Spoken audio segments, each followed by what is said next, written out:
Because people keep talking about, women as a collective, men as a collective, men should do this, women should do this.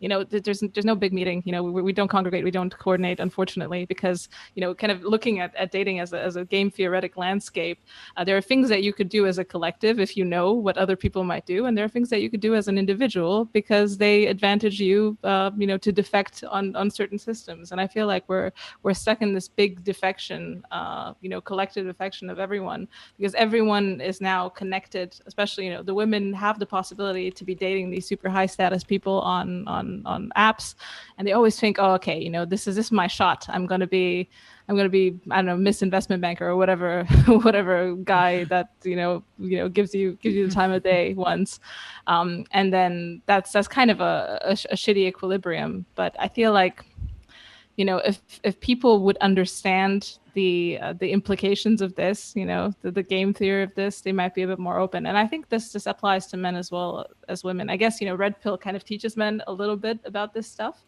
It's, I don't know, it gets quite dark in certain ways because it's a bit of a self-fulfilling prophecy at one point. If you like, know the dark heart of man, you act like, everyone's going to defect against you, you might be missing out on cooperative games that you might be able to engage in. But because you think, oh yeah, women are, just I don't know, the devil himself, it might be hard to, actually have a good relationship with a woman.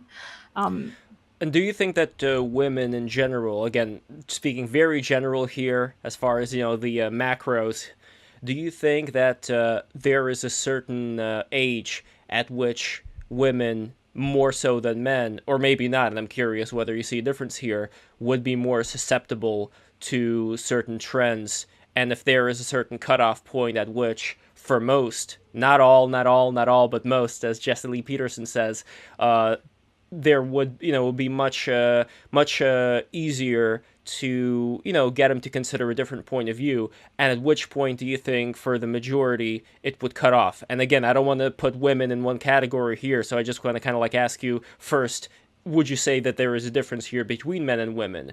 So let's start with that one first. Yeah, of course, because the timelines are different. The biological imperatives are different. Hormonal profile is quite different. Whatever people tell you.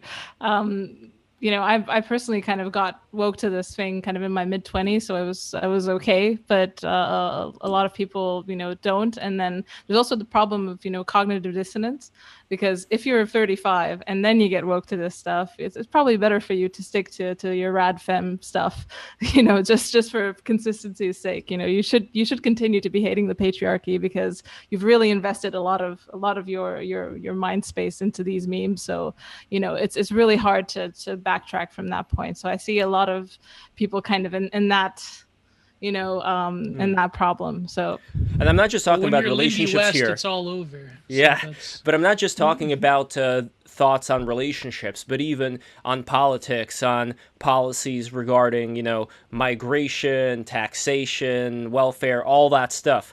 Like, would you say that there is a difference between how men and women, again, on the whole, would perceive these?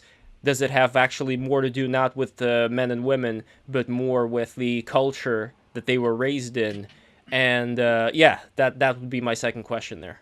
Yeah, I think there's definitely temperamental differences on average between men and women that probably make up the bulk of the explanation for why women tend to be more into like collectivist politics, more into the politics of agreeableness, helping the downtrodden, and redistributing from the apex predator to the lower masses. So I think that's kind of instinctive drive for a lot of women.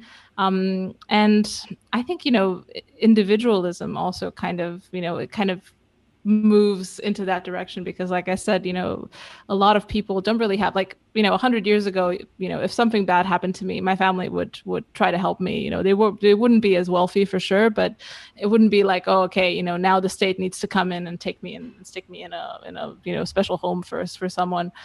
It would have been implied that the community would step in and do this stuff. Now that the community, what community?